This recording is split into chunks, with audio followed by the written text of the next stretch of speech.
heritage. We talk about anything that affects your faith, your family, or your freedom. So don't go anywhere, because Point of View starts right now.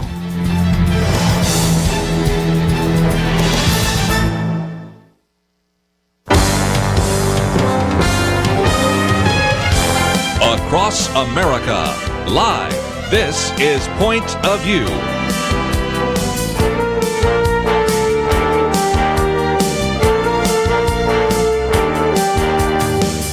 And now, Penna Dexter. Thank you very much for joining us, ladies and gentlemen, for Point of View. We've got a live show today, and we've been playing a couple of best ofs during the holidays, but we're back here in the studio, and today we're going to talk about the institution of marriage for a good part of the show. Certainly, marriage is in such trouble that religious leaders actually got together at the Vatican a couple of weeks ago to talk about it. Jim Garlow was there. Dr. Garlow is pastor of the great Skyline Wesleyan Church in San Diego, California. We will talk with him just a little bit later in the program. And also later in the second hour, Ken Connelly from Alliance Defending Freedom will join us to talk about marriage. He's fighting on the legal front for the institution of marriage.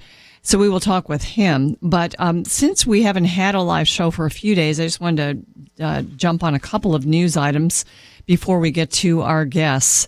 Certainly Congress has less than 2 weeks now to keep the government funded, to decide how they are going to do that. And the resolution that we have in place right now, the continuing resolution, is set to expire December 11th.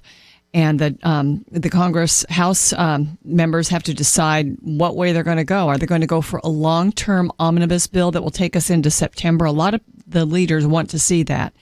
But Republicans are a little reticent because they think they'll have more power after the first of the year. So there may be something a little bit shorter term, because many of them would like to come in and use the funding mechanism to stop some of the president's plans with regard to immigration and opening things up to another 4 million people. And so, we'll see what happens. We're going to be following that here on Point of View, because a lot of the things that we care about are at stake. Certainly spending is a big part of that. And then also the rioting has pretty much died down now in Ferguson, Missouri. And, by I guess, relatively calm anyway, there. And the police officer, Darren Wilson, over the weekend resigned, the one who was actually escaped being indicted by a grand jury, but who did kill the young teenager, or the 19-year-old Michael Brown. But the grand jury agreed with him that it needed to be done, or at least that he was acting because of a threat. And so he has resigned. He will not get any severance or benefits. There were so many threats toward the police force that I think he felt he needed to do that. And then also in another story today, we read that more than 20 potential candidates are eyeing the GOP nomination for the presidency. They're feeling out the waters. That is a lot of people. And, you got to kind of wonder about what that's going to do to the race. Of course, then there's Hillary on the other side, and she's just about it. But some of these folks, I'm reading in my Wall Street Journal today, there's a big picture of Carly Fiorina, who used to be the CEO of Hewlett-Packard. She ran for the Senate in California and lost to Barbara Boxer, tried to take her out. And then also George Pataki, who is the former governor of New York. He's putting his hat in the ring, it looks like.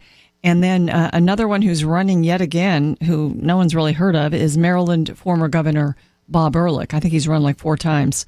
So those are a few of them. And, of course, there are the other ones that we know about, like Rand Paul and possibly Marco Rubio. And we could see Jeb Bush in there, and maybe Mike Huckabee. Who knows? Ben Carson. There are many names. And so that's going to be revving up as we end the year and begin the next year. But I do want to talk a little bit about what took place in Rome before we bring in our guest, Dr. Jim Garlow. It was a very important event that took place in Vatican City. And most of the world, I don't know if you even heard about it. I didn't see much of it on the news, except in the Christian news. The media, the mainstream media, ignored it. It was called Humanum. And what was discussed there is going to affect the future of the civilized world. The Pope actually hosted it. It was a colloquium on the complementarity of man and woman in marriage. We have to discuss this now because it's in question. Many people want to redefine marriage, as you know, and it's become a huge issue. It was a gathering of leaders from many countries and from many faiths to discuss marriage and to strengthen each other for the battle. There's, I think, great agreement. We'll find out from Jim Garlow on the definition of marriage is between one man and one woman, the definition that's in Genesis, in the Bible, and that we've used as our foundation for culture and society for millennia. But these folks, these leaders, and it wasn't just Christian leaders, but many Christian leaders from many denominations and organizations. I know for a fact that Alan Sears from Alliance Defending Freedom went. I know that Tony Perkins from Family Research Council went. I know that Dr. Robbie George, who's a very good apologist for marriage up at Princeton University, was there. I know Pastor Rick Warren was there from Saddleback Church. So we had some leaders, Russ Moore from the Southern Baptist Ethics and Religious Liberty Commission. And so these people were there. Some of them got to speak to the conference. They were there rubbing shoulders with other leaders to try to figure out how to protect marriage. And one of the African leaders there, I don't know the name, pointed out, though, that marriage is beyond us. It's about the society. And I think we have to look at that because we see marriage as such an individual relationship that meets our needs and makes us happy and helps us have kids. And it's all of that. But it's also a societal institution. It was made for the good of the society. And it was defined as one man and one woman in the Bible and many other religions also. And so it's good to remember all those things as we face this growing demand for the redefinition of marriage now to accommodate same-sex partners. And one of the themes, I think, that came out of the American speakers like Dr. Moore from the Southern Baptists and Robbie George was the idea that this threat to the marriage culture started in the 60s with the sexual revolution. And what we got then after that was no-fault divorce. And that changed that was something we should have fought harder as a church, but it came kind of quickly and it came upon us. And so that sort of changed what marriage was. It became an institution that someone could leave on their own. They could leave it unilaterally. It didn't have to be decided by a court. And they wanted to reduce the acrimony for children in divorces, and that was kind of the goal. But what it did was made the divorce rate skyrocket, and the effects have been terrible. And so now a next step that's taken place from this has been this attempt by homosexuals and homosexual advocates across the country and across the world to gain marriage, to get in under that marriage umbrella and be able to have marriage between two people of the same gender. And so that's where we are now, and that's why the Pope and other leaders decided to have this colloquium in Rome to discuss what to do about it, because really no one else is going to defend the institution of marriage. The church and the churches and the great faiths of the world are going to have to do it. Dr. Robbie George, again, from Princeton, encouraged leaders that we have to fight for marriage however long it takes. Feels like we're losing right now in the courts, but we have to keep our governments from legalizing it. Because once we do, it's going to be hard to turn that around and to rebuild a marriage culture.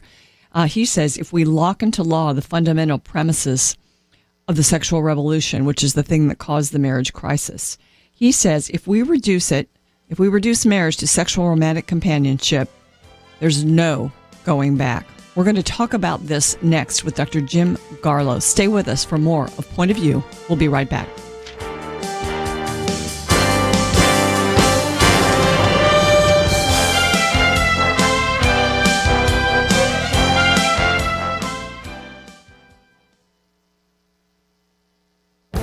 The Point of View Commentary with Kirby Anderson.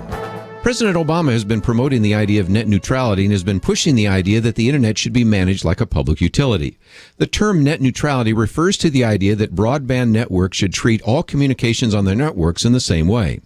In previous commentaries, I've explained that the idea for net neutrality came from what is called the Doc Communist Manifesto. It talks about the struggle to wrest from the bourgeoisie the patrimony of humankind that is stolen intellectual property. Those arguing for net neutrality bring out a parade of horribles. Unless the government takes control, they fear, there will be higher costs, degraded service, and less innovation. Since we aren't really seeing these threats on the horizon, it's good to ask why government needs to control the internet when the internet seems to be doing quite well without government interference. Senator Ted Cruz, in a recent op-ed, reminds us that never before has it been so easy to turn an idea into business. With simple internet connections, some ingenuity, and lots of hard work, anyone can create a new service or app to start selling products nationwide. Speaking of entrepreneurs, Mark Cuban has been posting comments on Twitter saying that the government push for net neutrality is straight out of Ayn Rand. He goes on to say that if Ayn Rand were up-and-coming author today, she wouldn't write about steel or railroads. It would be about net neutrality. Some wonder if the push for net neutrality is just the beginning. For years, politicians have talked about taxing internet sales and access. This would force online retailers to comply with the more than 9,600 state and local tax jurisdictions. This would probably kill many online businesses and certainly stifle creativity and entrepreneurship. Senator Cruz is also saying that we should dismiss all plans to give nations hostile to human rights and democracy over internet policy. We don't need to give this government or any other government more control over the internet. I'm Kirby Anderson, and that's my point of view.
You're listening to Point of View, your listener-supported source for truth. Welcome back to Point of View. I'm Penna Dexter, and ladies and gentlemen, we do not want what will happen if we don't protect marriage in this country and also around the world. And that's why leaders from various faiths, many Christian leaders and many from America, went to the Vatican a couple of weeks ago to talk about it, to have a colloquium on marriage, and basically they were discussing the complementarity of marriage and its definition, something we discuss often here on Point of View. One of those leaders who went was Dr. Jim Garlow. He is the senior pastor at Skyline Church in San Diego, and he's heard daily on 800 radio outlets in his one-minute commentary, The Garlow Perspective. Many of you know him because he was the leader to get Proposition 8 in California to protect marriage. He was the leader pastor there, getting pastors on board with that. He's very well educated, many degrees, including a PhD from Drew University in historical theology. And that's what I love about him, is he knows history as well as the Bible and other degrees in theology. I am so grateful that he's with me here on the program. Pastor Garlow, thank you for joining me. And a delight to be with you. Well, it's great to have you, and you went to Rome. And I guess the first question I have for you is, are you at all amazed that we are actually at the point where leaders have to get together to talk about the definition of marriage? It is astounding when you think of it, 300 of us from all 6 continents coming together. And exactly what you just said, I sat there on about halfway through the second day of a 3-day conference. I thought, this is bizarre that we're having to come together around the world because there's such a vicious attack on marriage, a redefinition of marriage, and the trashing of the home, in effect. The kids don't need a mother and a father. How bizarre that we're sitting here having to defend this on literally a global scale. That is shocking, and it is amazing. Dr. Garlow, were the leaders, you say there were 300 there, were they in unison about the definition of marriage? Absolutely, 100%. It was quite intriguing to me, and this part of it, though I knew it kind of going into it, it didn't hit me until about the third day, towards the end of the day, how remarkable it is that not only the Catholics and Protestants were there, and of course it was housed at the Vatican. Pope Francis spoke to us the first day, and then we went to what's called the papal audience on Wednesday. It was Monday, Tuesday, Wednesday, and we were from so many different religions, 14 or 15 different religions: Jews, Muslims, Sikhs, Hindus, Jainists. I don't know all. Wow. I can't name all of them right now, but it was from every different religious tradition. Mormons were there as well, and yet one thing that was affirmed is from the sacred scriptures and from the historic position of every one of these world's religions was that marriage is one man, one woman. It was pretty astounding that when you think of it, you think of God releasing His Word upon the earth, and you think of special revelation, you think of the Bible, Judeo-Christian heritage, the Bible itself. That we refer to as special revelation. Then we refer to what's called natural revelation or natural law, how God reveals Himself through nature. That's why we refer to the phrase nature and nature's God. And so by both special revelation in the Scriptures and by natural revelation that's pervasive on the earth, here is this one common theme that marriage is one man, one woman. For all of history, it's been viewed that way, with almost no aberrations in the course of human history, very minor aberrations from that, as a matter of fact. And that is a jolting reality, and it's so obvious to any thinking person, and yet here we are having to defend something that is so obvious and has been stirred from creation's beginning. Dr. Garlow, I know that you have become a leader on one of the fronts of protecting marriage, which has to do with helping pastors to get bold in their pulpits about it. And, how have we gotten to the point where pastors aren't even speaking about a cultural issue? I mean, I know some are, like you, but really most pastors don't even want to speak about this. How have we gotten there? There are several words that have sort of disappeared: the A word, abortion; the H word, homosexuality; and now the M word, marriage, disappearing. I think part of the explanation would have to be in the fact that if you look at the kind of people who tend to get called into pastoral ministry, they're people who love people. All the pastors I run with really love people, and I love my congregation. And what kind of a pastor wouldn't? But there is an Achilles heel hidden in this, and that is a person can be a lover of people, but he or she, as a pastor, may somehow naively assume that means they're always going to be loved back. And so they're pastoral, but they've lost the prophetic edge. And they're so desirous of being liked, they have a man-pleasing spirit that comes upon them, and they become in bondage, fearful of who may leave and affect their attendance, and who might take their tithe check with them. And so we have the idols of attendance and income that have taken control of, unfortunately, many pastors. About 100,000 pastors of our ilk, biblical, of the 325,000 churches in America. If we could get, say, 30,000 or 40,000 of those to stand out, we literally could, that'd be critical mass. We could change America. But I don't believe we have that at this juncture. It's interesting to hear you give that answer of sort of the people-pleasing, which I think a lot of us struggle with. But the courts, some of the judges have said that the reason people protect marriage and stand for marriage is because of an animus towards homosexuals. And that, that has to be scary for someone who's a people-pleaser to hear those words. Let me give you an illustration from the famous Penn and Teller, the famous comedy duo, the magicians.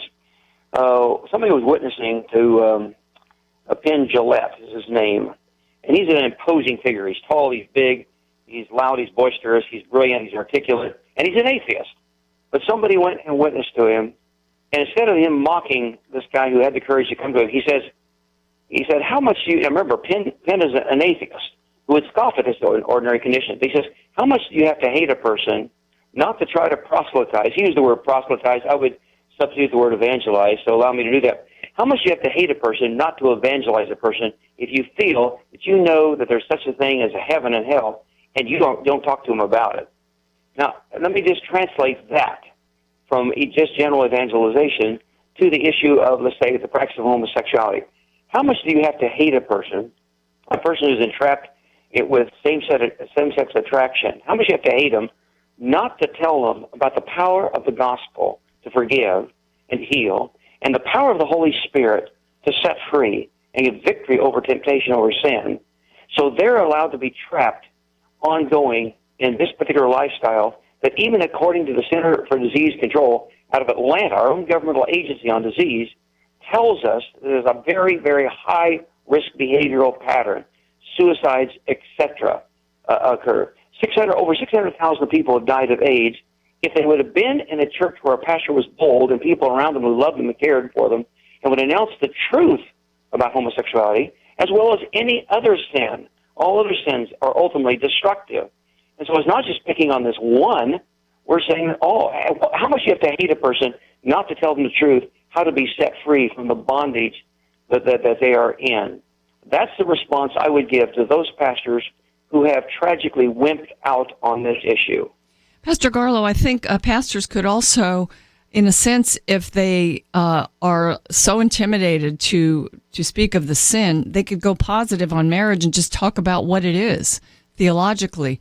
I mean, really, God created marriage back in Genesis. It's between a man and a woman, and really male is not God's full image, as I've heard you say, and neither is woman. And so that's God's idea and God's plan to bring them together, isn't it? We need to stop there for just a moment because that is so profound, and that's the whole issue. Well, I heard it from you. Okay. Well, thank you. No man by himself is a full representation of the full spectrum of the image of God. No female by herself represents that. Even the scriptures use unusual phrases to describe the distinctive masculinity of God and also the femininity of God. In other words, the tenderness. And the scriptural writers use both kinds of notions. Now, if we're going to be a full spectrum of the full image of God, that means that we have to have male and female coming together. My understanding of the Hebrew text, and this gets a little techie here, my understanding of the Hebrew text is that God originally created not Adam the male, then took a rib from the side. That's the conventional view. My understanding of the text, what I think the text is saying in the Hebrew, as best as I am able to unpack it, is that God created Adam, humankind, says it's not good for Adam, humankind, to be alone. And then he took, the word there in the Hebrew is not the word rib, it can be translated that, but it's the side. He took one side, or one half. He took the feminine characteristics away. Now we have female, the word Hebrew is Isha, and we have left over the Ish, male. Wow. It's interesting, when you take the word Ish and Isha, the letters that each of them have that don't fit together in each word form the word Yahweh. Wow. You have to have both. I'm going to jump in. We'll be right back with more with Dr. Jim Garlow. Stay with us, ladies and gentlemen.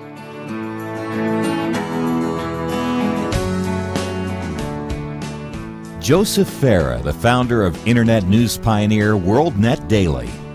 Point of View is one of the first radio programs to give us alternative news, if you will, to ferret out those stories that the so-called mainstream media would never bring to people. For people who are really hungry for the real story, for real information, there is no parallel to Point of View. We have to recognize that this is unique programming that wouldn't be here without sacrificial support from listeners. Whatever people can give, no matter how small, I know it makes a big difference to the program. Click the Donate Now button at pointofview.net. Become a monthly partner. I want to hear from 16 listeners today. Join our monthly giving team at any level. Pointofview.net or by mail, Box 30, Dallas, Texas 75221. Box 30, Dallas 75221. Or call 1-800-227-1444. Point of View will continue after this.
You are listening to Point of View.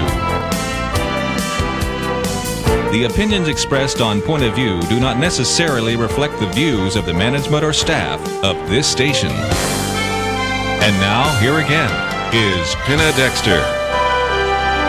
And my distinguished guest is Dr. Jim Garlow, Skyline Church in San Diego, California. He's also the host of his own 1-minute radio commentary heard on 800 outlets. It's called The Garlow Perspective.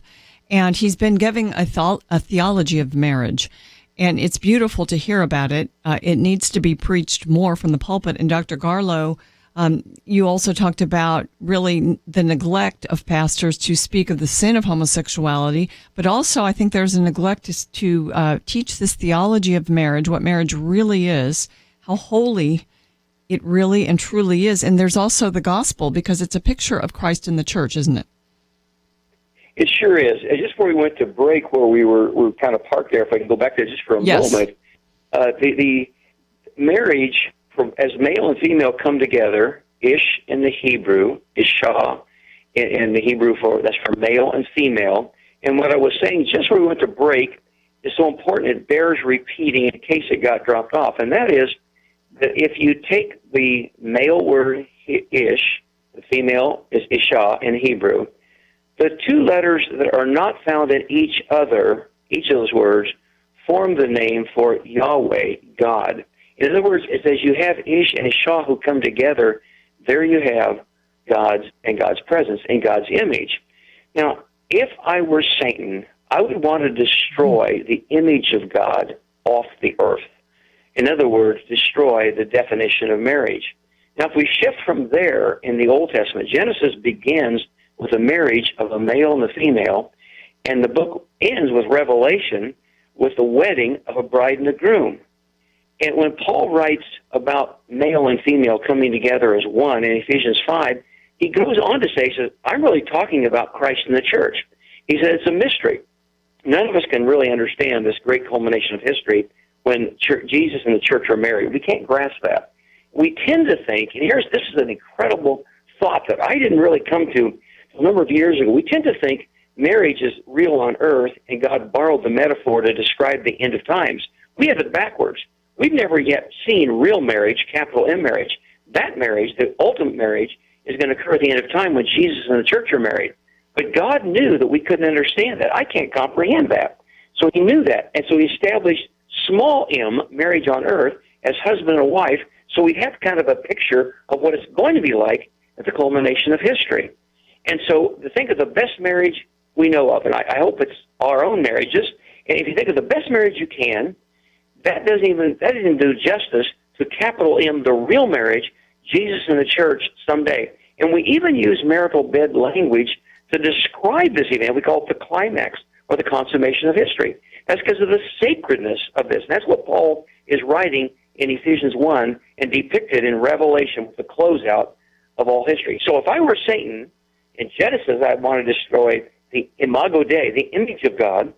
And in Revelation, I'd want to destroy the picture of Jesus and the church coming together and the complementarity, which was the name of the conference, as you pointed out, in Vatican, a male and female. That would destroy the image of the way in which the marriage fits a male and a female together perfectly. I have a saying, and I recognize it's on the edge, but that is this.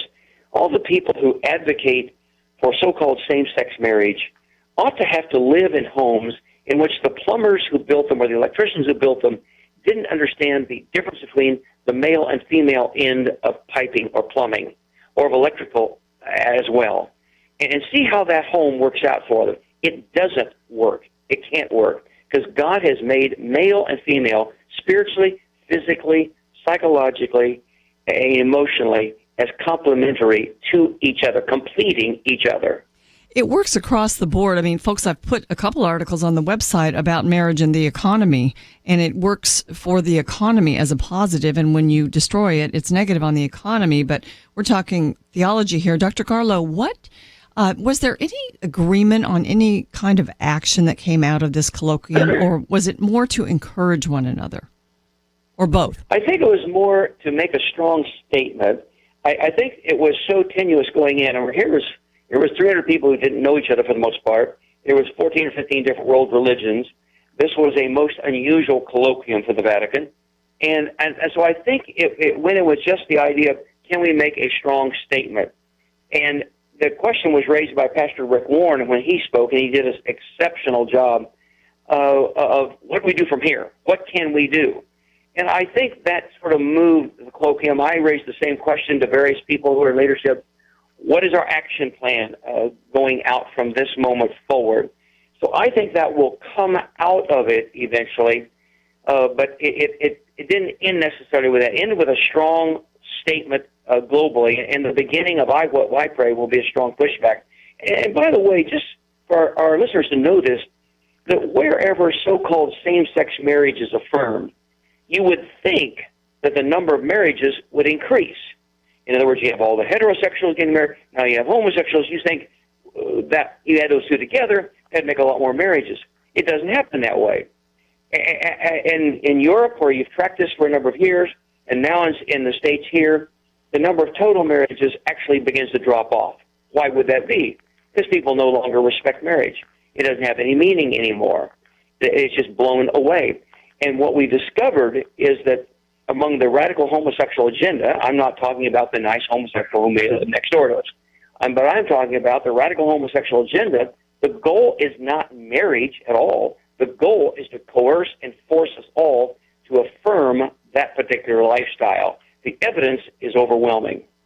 And marriage becomes a casualty of that. Dr. Garlow, I heard you speak in Scottsdale recently, and you, at the end of your talk, which addressed this issue of marriage, it was very encouraging to me because you said you believe time is on our side and that actually there's a lot of hope. Right now, a lot of us who are in the movement to protect marriage we're discouraged.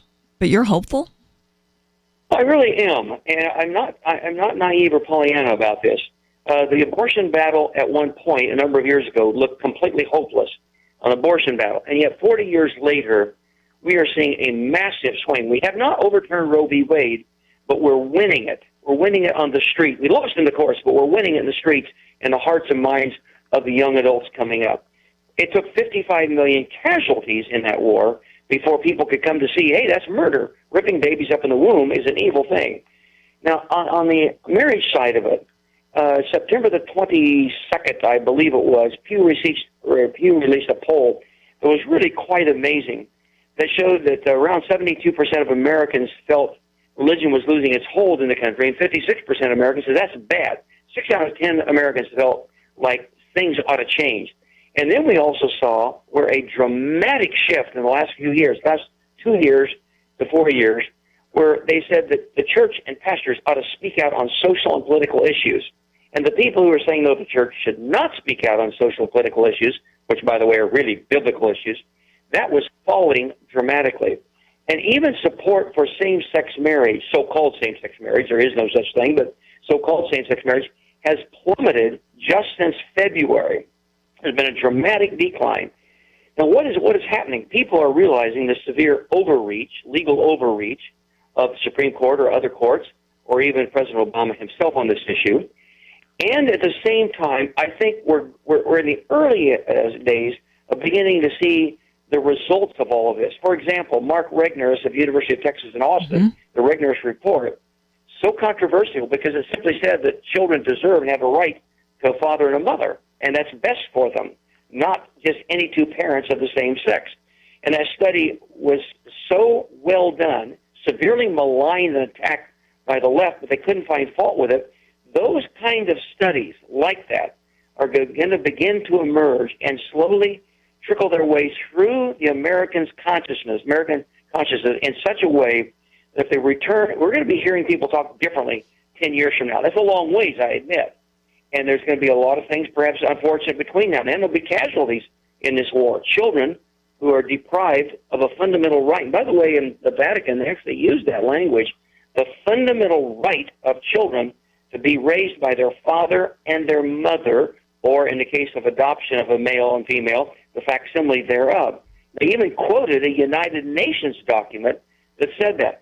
I think this kind of thinking is going to come back into American consciousness in a way that's going to encourage us all. Dr. Garlow, we have to end with that because we're about at the end of our allotted time, but I am so grateful to you for coming. But more than that, for speaking out like this. May your tribe increase. May you influence many pastors across the nation. We appreciate your efforts to do that and also your being with us today. My joy to be with you, my friend. All right, ladies and gentlemen, this is an important issue, probably the most important issue we could even think about and work on at this point in our culture. And you know there are many, but this is it. And we're going to continue to talk about it. In fact, we'll take your calls. We'll open up the phones, 800-351-1212. We're talking about marriage right after this. Stay with us.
Now, back to Point of View, your listener-supported source for truth. We've got a new website here at Point of View. It's pointofview.net, and it's really beautiful and readable. And I have put a couple of articles up there about marriage, and they're not what Dr. Garlow talked about. They're a benefit of marriage. A benefit of marriage is that the married couple is usually better off economically, and the country is usually better off when there are more marriages. Marriage is good for the economy. Isn't that interesting? Steve Moore wrote one of the articles, and there's also another one about the rise of singleness. And not that singleness is not a good thing. Single people and married people glorify God. But at this point right now, we're discouraging the institution of marriage by redefining it, as Dr. Garlow pointed out. And it's interesting because I really I see him as so many things, but one is a leader of pastors and an encourager of pastors to be involved in the culture, especially on this issue of marriage. And he, to answer my question about why more pastors don't stand, which is a puzzle to me, it has been. But the idea that they love people and they are really out there to bring people to Christ. So that's not their pure motivation to go and talk about the sin of homosexuality, which needs to be done. And so, in a sense, that's why we may be losing some of our understanding of the theology of marriage. We need to get it back. And we're also losing Christian colleges because they desire to be respected by people more than by God. So I know we've talked on this program and probably will continue to talk about the attacks on the Christian colleges and the efforts to force them to leave their orthodoxy about one man, one woman marriage. But this whole idea of the personality of pastors as lovers of people and good teachers and not wanting to stand and be so controversial I thought was a really great insight. Well, we've got a bank of phones here. We're taking your calls about marriage. Let's go first to Randy in Georgia, listening online right now. Hi, Randy. Thanks for calling in. Yeah, well, I heard your guest, and I mean, he was right on target what he said. But my question, not only the pastors are amiss in not opposing this, but my understanding of Romans 13, rulers are to bear the sword against evil, and yet the ministers of justice under Romans, especially the Christians, if they were doing their duty to oppose homosexuality as evil, we wouldn't be having this conversation. Well, but the reason I'm surprised about pastors is because of their faith and their knowledge of the scriptures, and we can't assume now that our leaders understand that. And so, there's some confusion in many of their minds. But the pastor doesn't have an excuse in a sense. Well, that's true, but neither do the civil authorities, because at this point there isn't a single civil authority, whether it's a county commissioner or a mayor or a sheriff, that has stood up and said, not in my county, I don't care what the courts say, I'm not going to let this happen. Yeah, I don't know if you're right about that. I've heard about some that have. Some have lost their jobs and things like that. So there have been some. Resigned. Some judges have resigned. But, where are the governors telling the courts, I don't care what you say, we're not going to allow this, Yeah, back in Massachusetts, which was the first state to have a court impose same-sex marriage, a lot of people looked at that and said, Governor Romney did not have to start those marriages there. How different would things have been if he hadn't done that? Well, the founding fathers, and I don't think any of the, Moses or, they would not be standing for this, And, if I'm a sheriff, I don't care what the courts say. I'm not going to allow that, and if they want to have a fight over it, then we'll meet you at the courthouse steps, Well, Randy, thank you for calling in. Sure. We really appreciate you getting the call started today. Sure. Let's go to David in North Carolina. Hi, David. Thanks for calling. Yeah, I'm glad. Yeah, I'm to tell you something. I'm glad you took my call, but here's the whole thing right here. I have talked with law officials, sheriff department, local police department in every county you can think.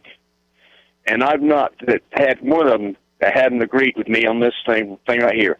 If we get rid of those so-called unelected judges and these magistrates that's in here overriding the laws of our state to start with, of any state, I don't care where you're at, you get rid of that garbage out of there, you will have some decent people in there, and make sure that they have to be elected to go in there. Because if you don't, then here's the whole thing. That's all you're going to put up with the rest of your days is a bunch of ungodly mess that's going on to start with. From the very beginning of Genesis, where God had created Adam and Eve, to the very end of the Bible, there in Revelations, Jesus Christ himself said, woe unto those people that lay with another man, or so forth. Mm-hmm. And the only reason they have for being what they call same-sex marriages is because they themselves are not man enough, or they're not woman enough to do the same that was done for you, for me, for them, to come alive and raise a child in the godliness of what he was supposed to be raised in. Wow, David, thank you. Lots of energy here, and I do want to get back to the judge issue. I appreciate your calling and your passion. In the second hour at 2:30 Central Time, we're going to have Ken Connelly from Alliance Defending Freedom, and I'm going to ask him that very question. How do we get so many judges that are so willing to overthrow the will of the people? Because ADF is fighting those cases across the country. So thanks for bringing that up. And we'll go on now to Roseanne in the state of Texas, listening in on KCTA. Hello, Roseanne. You're on Point of View. Hello. I wanted to ask the man who just left if there had been any comments made by Pope Francis in the opening statement about wavering in his support of man and woman, because when he met with the bishops recently, it appeared that he was trying to push the church to accept homosexual marriage. And then he closed the conference by saying God isn't afraid of new things. And it was very concerning to me.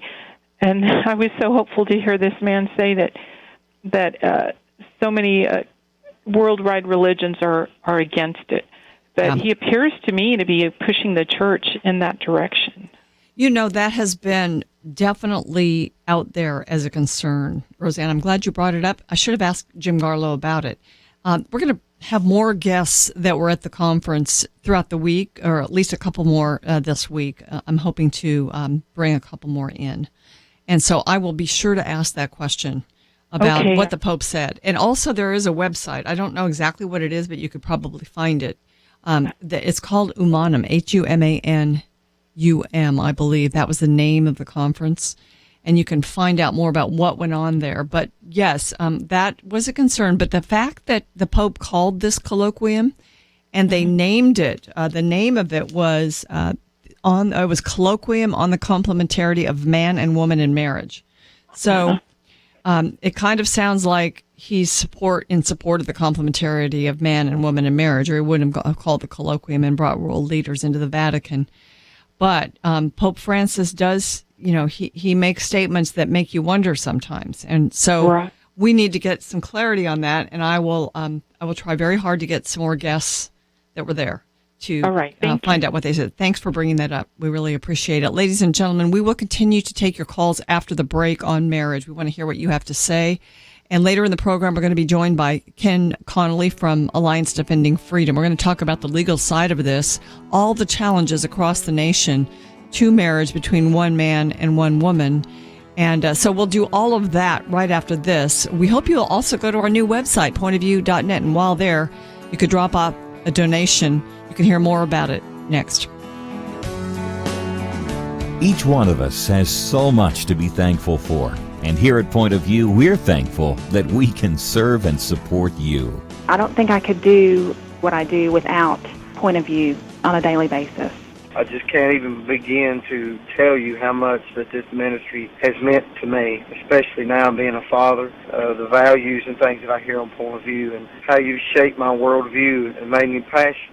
Point of View is a very unique ministry and gives us a Christian perspective. Thank you very much for what you guys do. Believe me, it's a needed thing, and I just hope everybody certainly would get on the bandwagon with you. I can't see a better way to invest in our future than to support Point of View.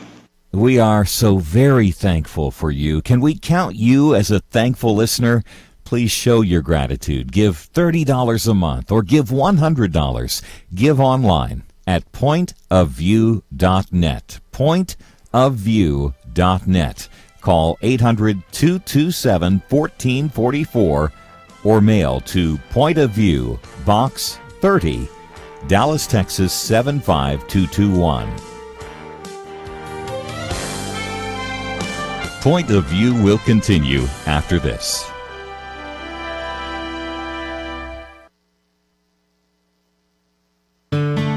I just thank God for y'all. I listen to you every day, truly. I wanted to thank y'all for everything you do each day to inform Christian families and our community about the things we can do, and just the way you're so informative. I listen to you daily and love you guys and appreciate you so much. God bless you, Kirby, for keeping this show so on track and for the decades of wonderful help to this nation that Point of View has been. We're all big fans of your work, and we pray that God will just prosper it. As a Christian, over the years that I've followed this program, I am constantly challenged to be on guard and to evaluate what's going on. And if for no other reason, to protect the caliber and the truth of your programming, I need to participate and to back your program financially to ensure that the truth stays out there for people to hear, to view, and to be a part of.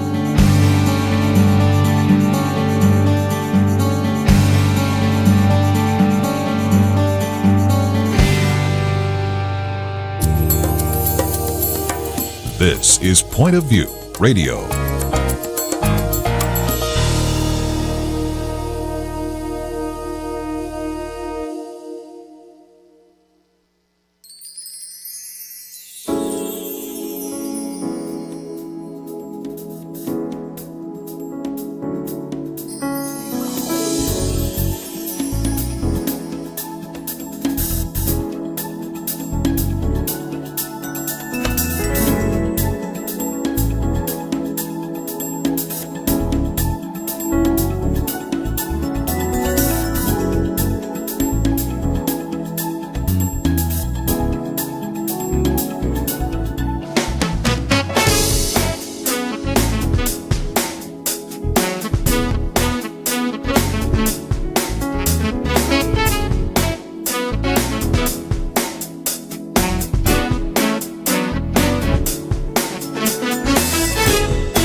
Hi, this is Kirby Anderson. You know, each day we take on the tough issues and provide a biblical perspective to them. The topics we cover are wide-ranging: apologetics, theology, prophecy, creation and evolution, intelligent design, marriage, family, child-rearing, the millennial generation, trends in society, politics, economics, business, religious liberty, the Constitution, public policy, foreign policy, military policy, tensions in the Middle East, abortion, homosexuality, pornography, sexual ethics, media, technology, history, and America's godly heritage.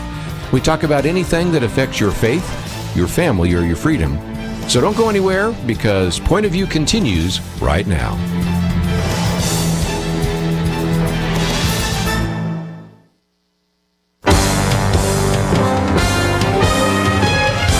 Across America, live. This is Point of View.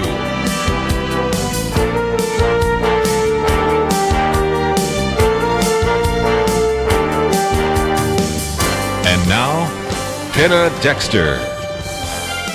Welcome back to Point of View. I've been scooting around our new website and checking it out during the break, and I just want to point out that you can go there. It's pointofview.net. You can see pictures and bios of the guests. And so, for instance, today it's got Jim Garlow and also our guests coming up at 2 in the bottom of the hour here, the bottom of the hour, second hour here on Point of View. Ken Connelly will join us. So it's got them. And then if you go to this big banner that says "See More," you can find art. You can see the host pictures, big deal. And then you can go to the articles and see more, learn more about these topics. So, for instance, today. There's one of our topics, of course, has been the decline of marriage. And so I've got a guest, an article that I picked out this morning about the decline of marriage.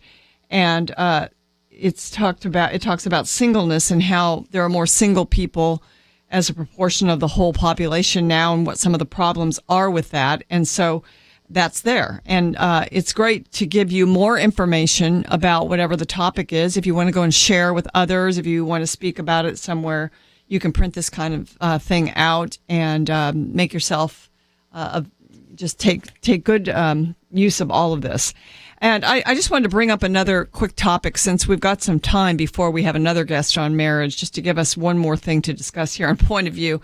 It's kind of a fun topic, and so we'll just switch gears a little bit. I found this over a month ago in the Wall Street Journal, and I thought it was interesting. It's something I dealt with when I was a younger mother. And that is, what do kids call adults? In this case, it's what do kids call their parents? And I did put this article from the Wall Street Journal up on the website, too, so you can go there, pointofview.net. But the title of the piece is, "Larry, What's for Dinner Tonight? First Call Me Dad."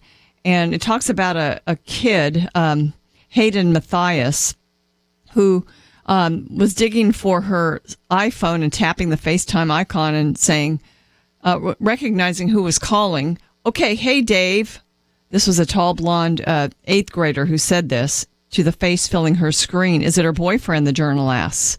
"Is it her biology lab partner?" Guess again. Dave is Hayden's dad, and Hayden's calling her dad Dave. And there's a trend out there for kids to call their parents by their first name.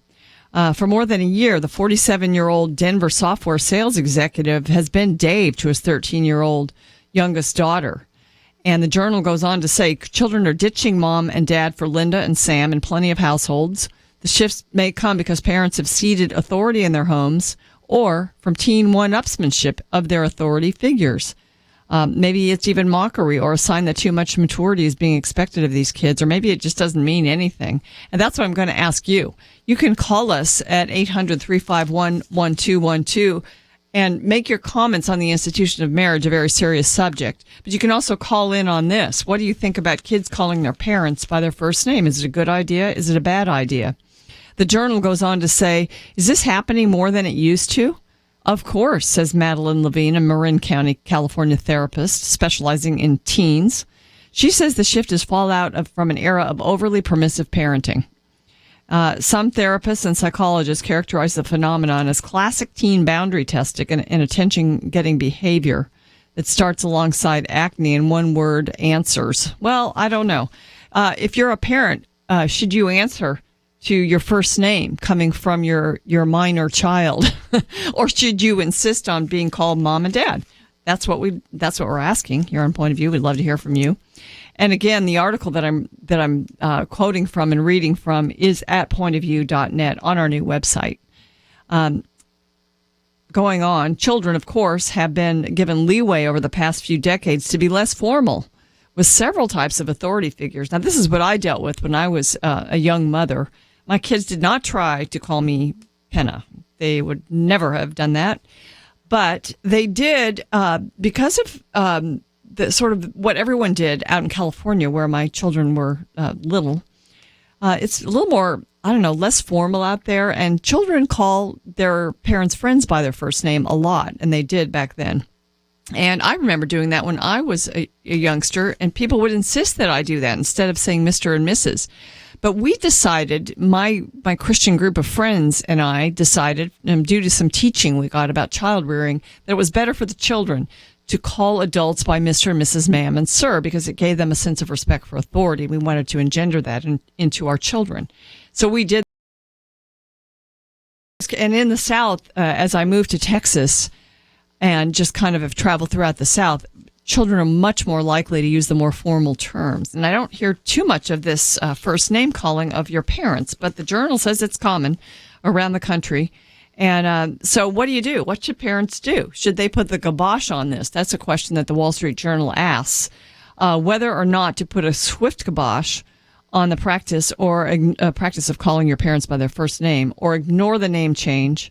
That depends on the situation. Put it in the context of what's going on and ask yourself, what is the cause, says Judy Rosenberg, a clinical psychologist in Sherman Oaks, California. Well, that's California. I say put the kibosh on it. What do you think? And the Journal goes on to say, in some cases, children may be trying to see what they can get away with by testing their parents' reactions to something they know is an unwelcome behavior. Some teens may be pushing to knock the family off balance in reaction to divorce or other family stressors that have already been forces of imbalance. Or it can be a signal that moms and dads are too lax, experts say. So, should moms and dads insist on being called mom and dad, mother and daddy, not Penna and Todd, which is mine and my husband's names? The phone number is 800-351-1212. So you can answer that question, or we'd love to also hear your thoughts and comments on the protection of marriage, especially the complementarity of marriage being discussed at the Vatican. It's a good thing, I think. Hayden Matthias, who's the young 13-year-old 8th grader who calls her dad Dave, she's not looking to challenge her father's stature or befriend him. She simply wants to get his attention. She says he honestly doesn't answer to dad. I say, Dad, Dad, Dad, and then I say, Dave, and he pops up. So now she's just been trained to call her dad Dave. She describes Dave as extremely busy, traveling a lot for work and on weekends, and juggling swim meets and rugby and soccer for his 3 children. He admits to being tin-eared and distracted. With Hayden, I think it legitimately came out of an actual child's need. I'm just glad she can get through to me. He doesn't care if he's called dad or not. Well, we'd love to hear from you on this issue. 800-351-1212. In a minute, we're going to take a break, and then we'll start taking your calls because they're lining up. They want to weigh in on whether children should call their parents by their first names. The Wall Street Journal article on this is entitled, Larry, What's for Dinner Tonight? First Call Me Dad. It's on our website at pointofview.net. And you can click the blue banner and you'll find out all about our show, and you'll find some of these articles too. The Journal says children are trying to understand the nature of their power and control in their relationships. That's what one psychologist says. And so if sometimes young people will refer to their parents by a name several times a month in his office, he doesn't really particularly care for it. And my question is, do you? I don't. I think you should call your parents mom and dad throughout your life.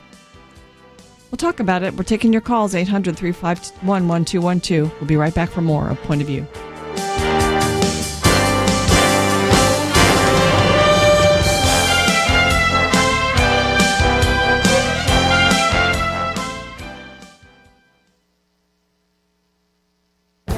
The Point of View Commentary with Kirby Anderson.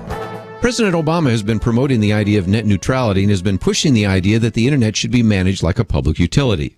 The term net neutrality refers to the idea that broadband networks should treat all communications on their networks in the same way. In previous commentaries, I've explained that the idea for net neutrality came from what is called the Doc Communist Manifesto. It talks about the struggle to wrest from the bourgeoisie the patrimony of humankind that is stolen intellectual property. Those arguing for net neutrality bring out a parade of horribles. Unless the government takes control, they fear, there will be higher costs, degraded service, and less innovation. Since we aren't really seeing these threats on the horizon, it's good to ask why government needs to control the internet when the internet seems to be doing quite well without government interference. Senator Ted Cruz, in a recent op-ed, reminds us that never before has it been so easy to turn an idea into business. With simple internet connections, some ingenuity, and lots of hard work, anyone can create a new service or app to start selling products nationwide. Speaking of entrepreneurs, Mark Cuban has been posting comments on Twitter saying that the government push for net neutrality is straight out of Ayn Rand. He goes on to say that if Ayn Rand were up-and-coming author today, she wouldn't write about steel or railroads. It would be about net neutrality. Some wonder if the push for net neutrality is just the beginning. For years, politicians have talked about taxing internet sales and access. This would force online retailers to comply with the more than 9,600 state and local tax jurisdictions. This would probably kill many online businesses and certainly stifle creativity and entrepreneurship. Senator Cruz is also saying that we should dismiss all plans to give nations hostile to human rights and democracy over internet policy. We don't need to give this government or any other government more control over the internet. I'm Kirby Anderson, and that's my point of view.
You're listening to Point of View, your listener-supported source for truth. Well, I'm giving you a lesson today in using our website to interact with the program. We've got a great new website at pointofview.net, and at the top, you'll see the date. So today it says Monday, December 1st, and then you can see the pictures of the guests.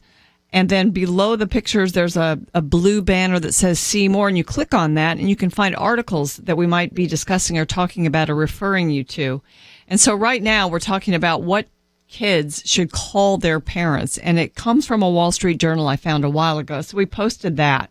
So that's just kind of how to use it. And we've got people doing that. They're calling in, wanting to weigh in on what teenagers should call their mom and their dad. There's one psychologist who's actually saying that parents should be firmer and not friendlier as children transition to adulthood. Insisting on being called mom and dad helps maintain important boundaries and hierarchy. One thing I think is important is, yes, you can be a friend with your child, but you're their mom and their dad first. You're their authority figure, and you need to maintain that. And I think one way of doing it is to have them call you mom and dad and not by your first name. Well, let's see what everybody else thinks. Let's go now to Jerry in South Carolina listening in on WAGP. Hi, Jerry. What do you think?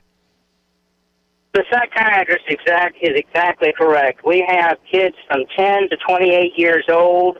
They all know they have to call me dad and my wife mom. We have a great relationship. We play a lot. I talk to my 28-year-old every single day. And yet there's always been the understanding that I am Father. That's the beginning of respect, which is the beginning of love, which Jesus taught us to love. Yeah, we talked about marriage earlier in the program. We're going to continue that, and this is part of it. The family was God's idea, and just to affirm it, I think by using those titles, I think it's important. I really do. Amen. I agree with you. Thank you for calling in, Jerry. We appreciate it. The Wall Street Journal says some therapists say that the best response is no response because ignoring anything is often the quickest way to make it stop, or because parents should be picking their battles, and maybe that's not an important one. What do you think? 800-351-1212. Let's go to Matt in Texas. Matt, what do you think about this trend toward children calling their parents by their first names? I think I agree with the last caller. I agree with the last statement you made. It helps build that level of respect. I think, every family has a different quirky deal. Let's just think of Phil and Kay Robertson. Their kids kind of use their first name, but their grandkids pick that up. But there's an earnest respect for those people. But I would say in general, I call my pastor. I don't call him by his first name, and I'm an associate pastor. That's why I included that. Don't call him. You're the associate pastor, and you call the pastor. You don't call him by his first name. Right. And I think that sets that whole level of respect. Mm-hmm. It's built that biblical responsibility of saying, hey, we're not, we're part of a piece. We're not part of a bigger puzzle, but God has created and designed these things. And it teaches us, and it helps solidify that family. You mentioned earlier in your program about just the radical change of divorce, and just you got stepchildren. There's probably going to be something different and unique for those families, I think. But I still think it needs to be solidified. So this is that role I'm in your life. Whether you call me Steve or Joe or Bill or whatever, you do it in that same respect of, hey, I'm that authority figure. My wife and I did foster children. Her name was Miss Janelle to those kids. So the foster kids they weren't asked to call you mom and dad, which is I think that is fine not to require that. We did establish a difference, of an authority on them, and not a mean authority, but just say, hey, this is Miss Janelle. And usually, I think I don't think they ever called me Mr. Matt. It was just Matt. But I think with my wife, it helped build that respect for her in a way, and I kind of demanded that from them. Mm-hmm. And I think we can't be too pushy, like you said. That last article kind of said you can make a battle out of it. But I think if you do that early on and teach them early on, then it's going to be something captured. And just with the pastor thing, when I was a little kid, my pastor's mom, I called him by his first name, and his mom corrected me real quick as a little kid. And he said, no, that's brother there. That's brother Bob. That's Mr. Bob. You do not call him Bob. And it taught me a lesson as a little kid, and it planted in my mind. And that's I meet other pastors. They're not mine. I call them pastor because they've earned that respect. God's planted that authority in their life. Yeah, and in a sense, it's partly to show respect to that person, but I think it's for you. It's for the speaker, because then it establishes that relationship that you have with whoever it is. So the child gets to call their parents mom and dad because they actually are privileged to have a mom and dad. Well, and it goes beyond that. It's your respect on them. I would even say it's Mr. President. It's not Barry or Barack. It's Mr. President. He's that role. I'm an American citizen. I have that privilege to have a president, whether we agree with all his issues or not. And it down the line to Mr. Governor, Mr. Mayor, those kind of things, and they're respectful. If you start with mom and dad in the home, it should transcend across the teacher to the authority figure to the police officer, whoever it is. Good word. Thank you very much, Matt. We appreciate your call. I thank you. Let's go to Monty in Missouri. Hi, Monty. Thanks for calling in. You're on Point of View. Hello. What do you think about this whole idea of young people, children, calling their parents by their first name? I'm totally against it. I was telling the lady who answered the phone a while ago, my grandparents on my mom's side, mom's had 2 brothers and a sister, and they called our grandparents mom and dad. And our grandparents themselves, Grandpa called Grandma Mom. Oh, really? Grandma I've seen that. Grandma called Grandpa Dad. It's kind of for the children, in a sense. Yes. And I'm all for children calling their parents Mom and Dad. Okay, great. Thanks, Monty. We appreciate your call. Let's go to Cross now, Cross, Georgia, and speak with, actually, it's Cross in Georgia, right? Yes, ma'am. Hi, thanks for calling. I was just going to say that I thought that it wasn't really nice, and that it took away from the respect from our parents, and so I thought that was just not a great thing to do, and you shouldn't teach when you're older. You shouldn't teach your children. You should be a better example for the younger generation. Yeah, how old are you? I'm 12. Do you have any friends that try to pull this? No, not really. Yeah, because you live in the South. That's why. It's more polite down here. Yes, ma'am. Cross, thank you for your opinion and your call. We really appreciate your calling in. I agree with you. Yes, ma'am. All right. God bless you. God bless you, too. Let's go to Robin in Arizona. Hi, Robin. Hi, how are you? What do you think? I think it's a bad idea. Calling your parents by their first name? Yes. I do understand the girl when she said her dad wouldn't answer to dad because I children do that when we're all in a group and they're mom. Well, everybody's mom, and so finally they see my first name. It's just to get my attention. Right. But that's then, a little different. Yeah, it's kind of funny, but yeah, to be always calling them, absolutely not. And what you were saying is that it does foster respect when you use different terms.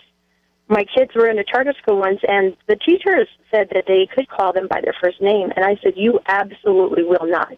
And I told the teachers, I'm sorry, but my children are required to call you Mr. and Mrs. or Miss and your last name. Now, that can be a problem if you want your kids to use Mr., Mrs., ma'am, and sir, but the adults that are there in the situation are always insisting, no, call me Debbie. Then you have to deal with that, don't you? Yes. But it was kind of funny because I think after some time, the teachers realized that it was fostering too much familiarity. We're all peers. We're all the same. So you don't have to respect what I say. And so they did change it after, not necessarily because of me, but they changed it later. And then I wanted to tell you a story. I've got less than a minute, so keep it concise. Yes, ma'am, and yes, sir. And when my adopted son came, he really couldn't understand that. He just was balking at the whole thing. And I said, son, when you use that, when you walk into a room of adults and you use that term, I guarantee they will look at you differently than they look at other kids. It will make them respect you because you're using terms of respect for them. And he watched it happen. He's been doing it for years now. Quite amazing. Good story. Good point. Thank you very much for calling in, all of you, ladies and gentlemen, for calling in on this issue. Next up, we're going to speak with Ken Connelly from Alliance Defending Freedom. We will continue our conversation about marriage, and we'll continue to take your calls at 800-351-1212. I want to point you again to our website. We've got a new design. It's very usable. It helps you to interact with the program and to get more information than you got on the air, and I think that's a good thing. We'll be right back. John Fund is National Affairs columnist for National Review Online and spent more than 2 decades at the Wall Street Journal. I spend a lot of time looking at media, and I think that Point of View does a better job than almost anything I hear on the radio dial. It's substantive, it's also entertaining, it's well-produced, but it's also grounded in those fundamental bedrock principles that animated the Founding Fathers and I think guide so many of the listeners that you have. For us to continue living up to that very high praise requires support from listeners like you. If you have not given in the past month, I urge you, take a moment right now, invest in your source for truth. Look for the Donate Now button at pointofview.net. And right next to it, click on the link that says Become a Monthly Partner. Will you do that? pointofview.net.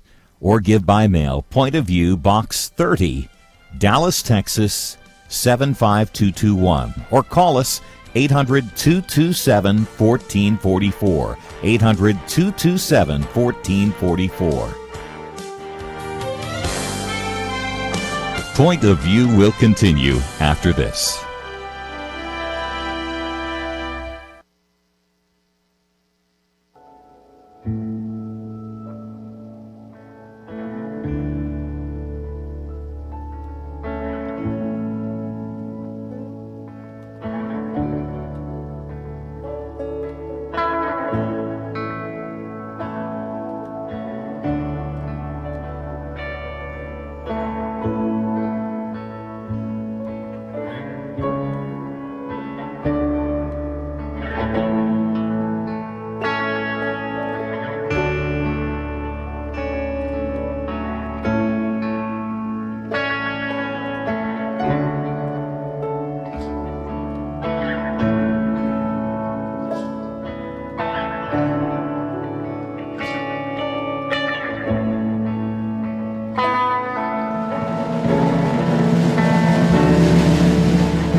You are listening to Point of View.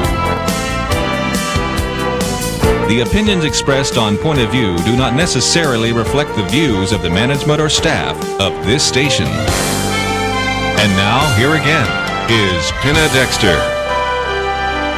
The show is all about marriage and family today, and we are taking your calls regarding what young people, what children should call their parents. A Wall Street Journal article talking about the phenomenon of kids calling their parents by their first name, and we want to know what you think about it. Lots of folks are calling in, and I am going to bring in a guest now, but we will continue to take your calls, so stay on the line with us. But right now, I do want to introduce my next guest. His name is Ken Connelly, and he is legal counsel with Alliance Defending Freedom.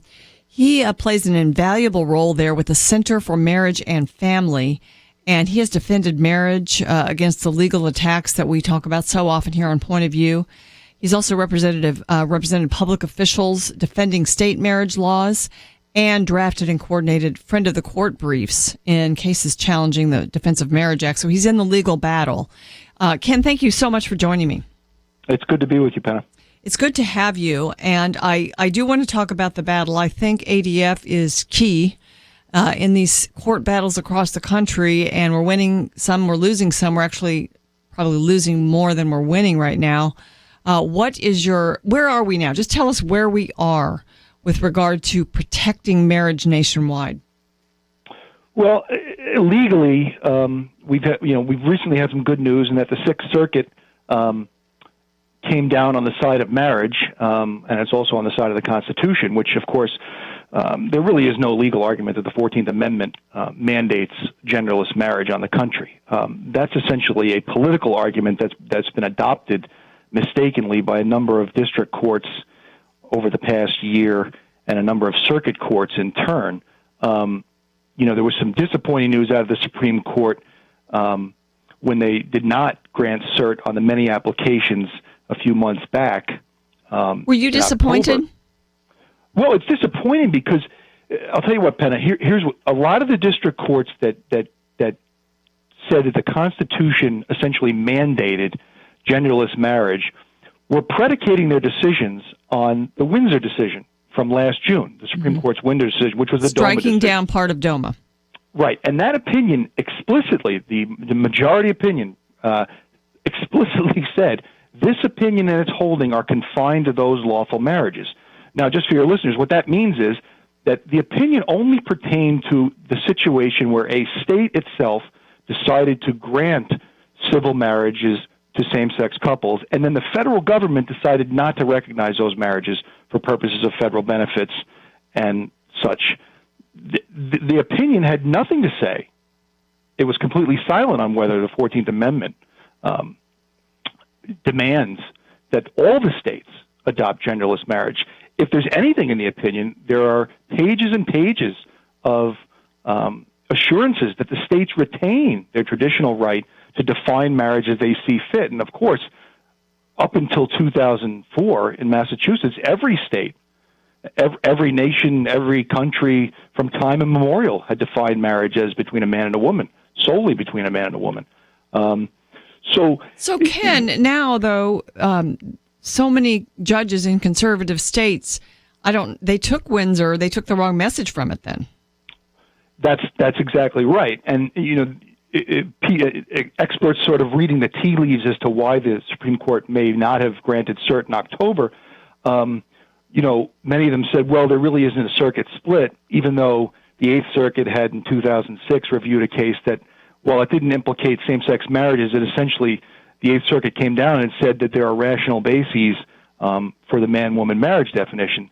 But so many of the experts said, well, there's no circuit split, so there's no rush to review these cases. Even Justice Ginsburg, I think, in some out of the court remarks, some of her public remarks said, well, there doesn't appear to be a rush as there's no circuit split. Now, what the Sixth Circuit does, of course, now, in contradistinction to the Fourth Circuit, says,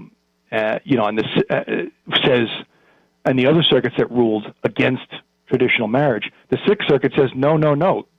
This is an issue that's to be left to the states to decide in their sovereign capacities, and the 14th Amendment does not mandate genderless marriage on the country as a whole.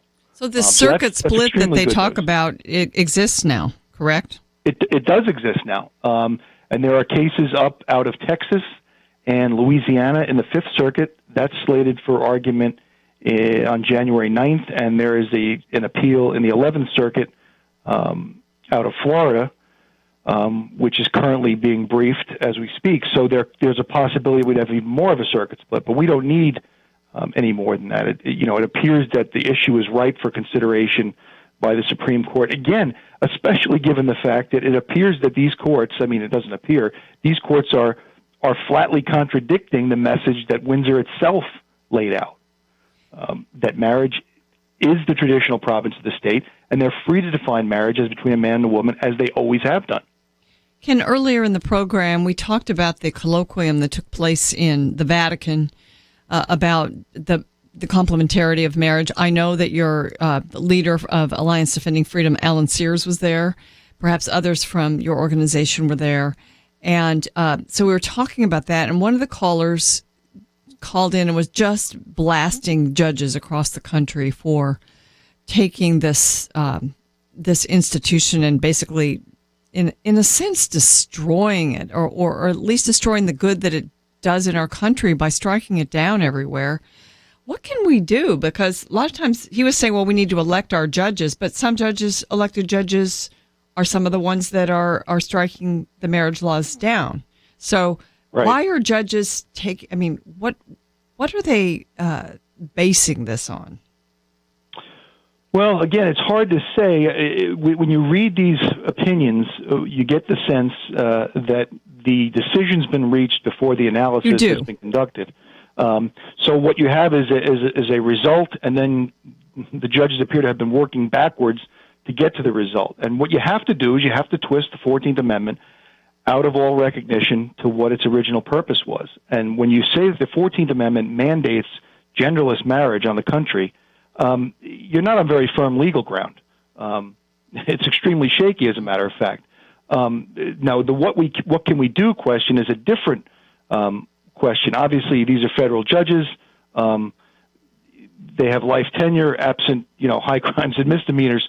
You can elect different leaders who will propose different judges in the future. Now, that doesn't solve the problem we have now. Strategically, this has to be a grassroots movement, and I think the colloquium gets at that.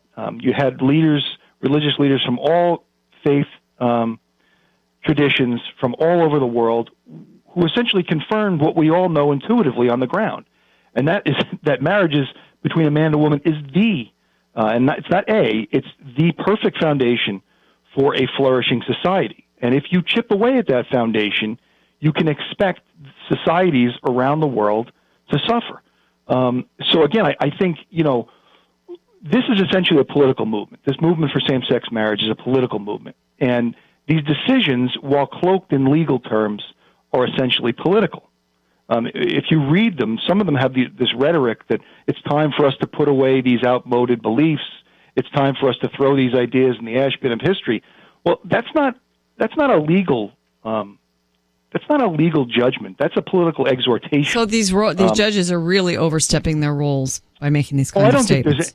Penna, I don't think there's any doubt about that. The question that you asked, again, strategically, if the caller was talking about what can we do about the judges, well, that's a political thing. But as far as when I talk about a grassroots movement, this is something that people on an everyday basis, I think there are a lot of people who are very busy in their lives. They're maybe working more than one job. They're running their kids back and forth. And many of them don't have the time, even though they're faithful, they have a faithful marriage and, they're living, an orderly, stable Christian life. They don't have the time to philosophically give a defense of marriage. On the other hand, there are many people who will say, well, what's it hurting? What's the big deal with same-sex marriage? If we actually think about it, and marriage is so pervasive that sometimes we don't think about what its goods are. If we adopt genderless marriage, we are essentially socially, as a society, saying that moms and dads are not important to children. That it's okay for us to actually place our imprimatur, our stamp, on a situation that guarantees that a child will be missing one or the other, a mother or a father. That would be a bad political decision. Listen, let me take a break here, Ken. It's one of those mandatory breaks. And we want to continue this discussion, though. And really, it's a crime to remove the requirement that children be born into homes with mothers and fathers, but it's happening more and more. We will continue this discussion and also to take your calls. And I'm going to ask Ken the same question that a lot of our callers have been answering. It's on a different note, but related. Should children be allowed to call their parents by their first name? We'll talk about that and marriage right after this. Stay with us for more Point of View.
Now, back to Point of View, your listener-supported source for truth.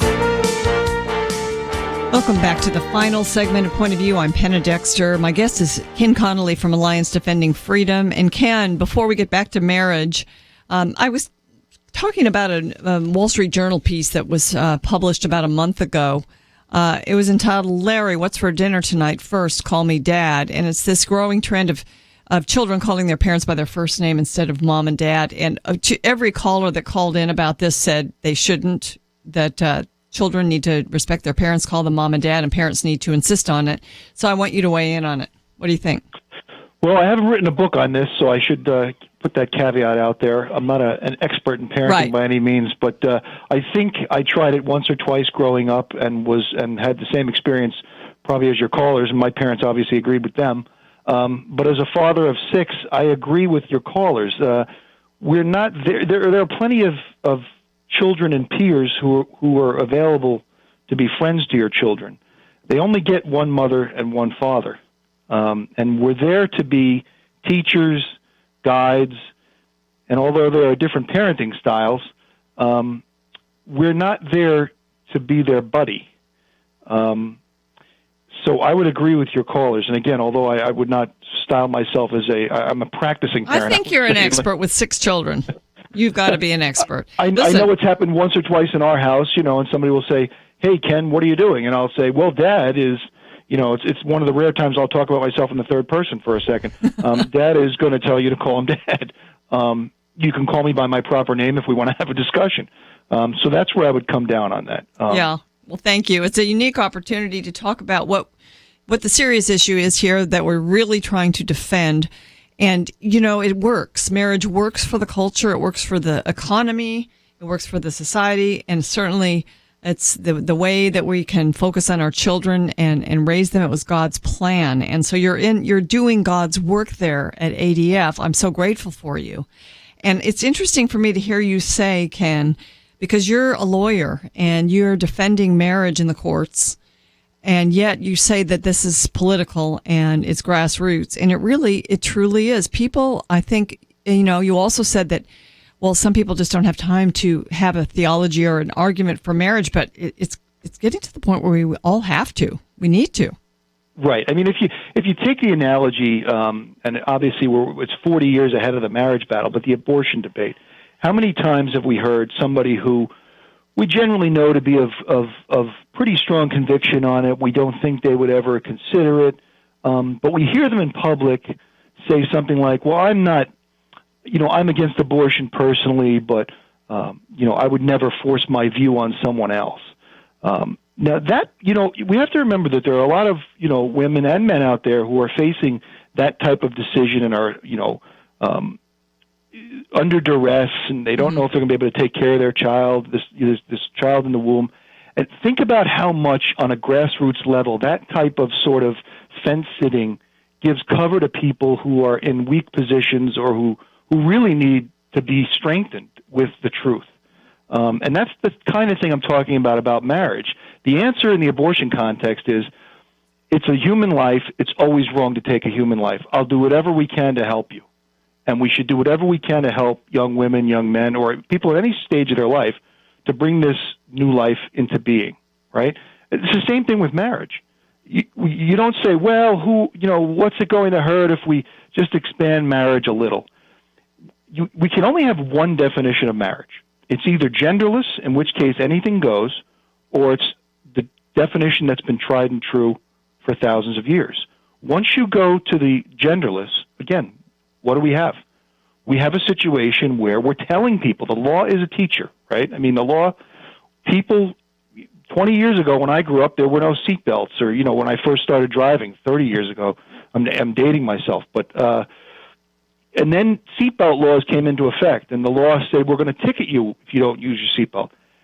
I don't know many people now who don't get in the car and put their seatbelt on right away. So the law teaches us. Mm-hmm. If the law tells us that marriage doesn't really mean that men and women should stick by each other in order to raise the children that they beget, or worse yet, that we don't even really need a man and a woman to raise a child. We can sort of get pieces from various, we can get an egg donor from here, a third party, to have two men raise the child. I mean, we're essentially, the selfishness of that act, is apparent on its face. We're telling the child, we've decided for our benefit, you're going to be short of a mother or a father.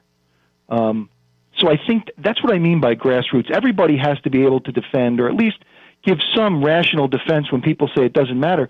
It matters greatly. And one of the strange things about marriage, as I said before in the previous segment, is it's so pervasive that very few people actually think about what it does, all the benefits of it. But when you think about a world without marriage, G.K. Chesterton said that the family is sort of the first kingdom, and the society is built on these little kingdoms, right? So if you consider that each father and mother are the king and the queen, that's the order and the stability upon which the political order is built. I mean, we've seen there are communities in this country that have suffered fatherlessness for decades, and we see the effect on children. It's very difficult, even if you're a person of modest means, to raise a child on just one person's salary or with one person's attention. I mean, even if I go away for a week, it can be difficult for my wife, but imagine if I were to just say, forget it. I don't believe in marriage anymore.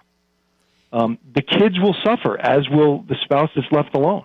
You mentioned it's pervasive, marriages, and we don't speak about it as much as, we could, but the issue is in a sense being forced on us. And I hope that we don't get to the point where we're talking about it all the time because we don't have it anymore.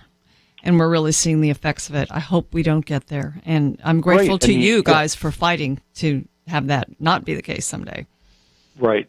We're doing our best. And like I said, I mean, we're hopeful, and we hope and expect the Supreme Court will take it now, take up the issue, and decide it rightly. I don't think it's a difficult issue. You think the court would decide rightly at this current composition? I can't give you a prediction on that. I'll leave that to the ESPN prognosticators. Okay. I think the Constitution is clear. If the Constitution is the guide, this is an easy call. This is like one of those in the football game where you wonder why the challenge flag is even being thrown, because it was so obvious to everybody's eyes what the call should have been. But again, no matter what you think about DOMA, the DOMA decision in Windsor, the court appeared to get that one wrong as well. So, am I completely sanguine about the future result? I can't say that, but I think if the court hews to the Constitution, the states will retain the right to define marriage as they always have, between a man and a woman, what marriage is. Well, let's hope and pray for that outcome. Ken Connelly, thank you so much for joining me and for all the good work that you do. Appreciate it. Thanks. It's been great to be with you, Penna. Ladies and gentlemen, we are going to have another guest on a different aspect of this battle tomorrow. It has to do with separating marriage between the state and the church. For instance, a pastor would not be the one to actually marry you. He would only marry you in the church. Is that a good idea? There are some conservatives calling for that. John Stonestreet is going to join us tomorrow from Breakpoint to talk about his take on it, and we'll let you weigh in on it, too. Thank you so much for joining me today. Thank you for all the callers that weighed in. You really make the show. And again want to point you to pointofview.net, a wonderful way to find out about our guests and also about all the resources that we place up there to help you learn more about everything we talk about here on the program. And there's a way for you to help us, and we'll let the announcer tell you about that. Have a great night. Thank you, Catherine. Thank you, Andrew. Have a great evening. Each one of us has so much to be thankful for. And here at Point of View, we're thankful that we can serve and support you. I don't think I could do what I do without Point of View on a daily basis. I just can't even begin to tell you how much that this ministry has meant to me, especially now being a father. The values and things that I hear on Point of View and how you shaped my worldview and made me passionate. Point of View is a very unique ministry and gives us a Christian perspective. Thank you very much for what you guys do. Believe me, it's a needed thing, and I just hope everybody certainly would get on the bandwagon with you. I can't see a better way to invest in our future than to support Point of View. We are so very thankful for you. Can we count you as a thankful listener? Please show your gratitude. Give $30 a month or give $100. Give online at pointofview.net. Pointofview.net. Call 800-227-1444 or mail to Point of View, Box 30, Dallas, Texas 75221. Point of View is produced by Point of View Ministries.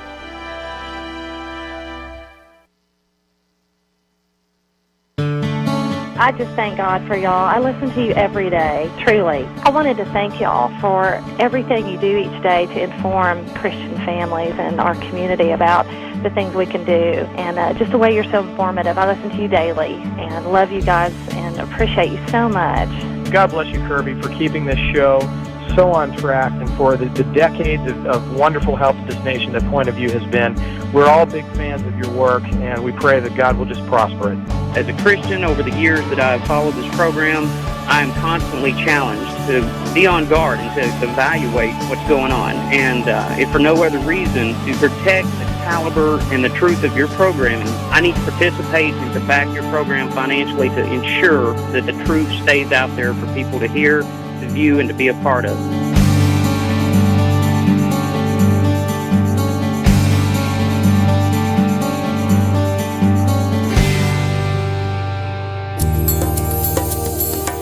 This is Point of View Radio.